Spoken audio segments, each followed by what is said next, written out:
I am utilizing the Bit Integrations plugin to establish a connection between these two platforms. Let's go to Bit Integration Dashboard. Now click Create Integration.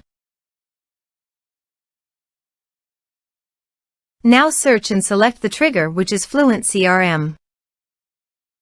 Select a form or task name from the drop-down. I am selecting a contact is create. You can choose as you want. Click Next. Search and select Nutshell CRM.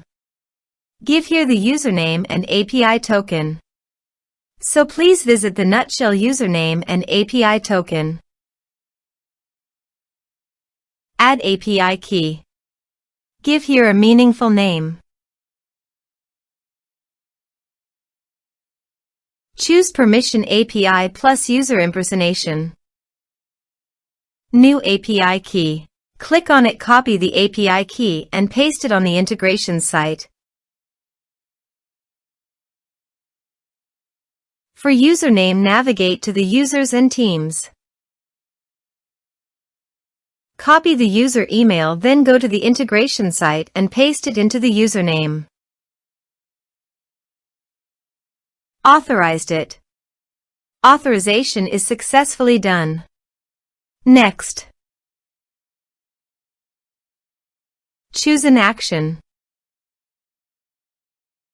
Map the respective fields.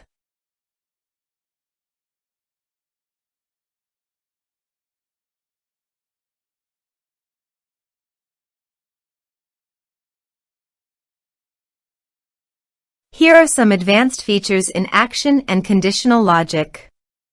You can use it for your own requirement. Next. Finish and save it. Now go to FluentCRM dashboard. Go to the Contact module. Click on Add Contact. Type some information and create contact.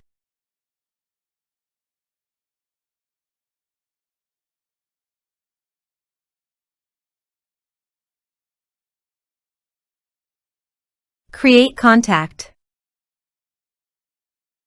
Contact added successfully. Now go to your Nutshell CRM dashboard and navigate to the people. And here you can see that the data successfully came in the Nutshell CRM.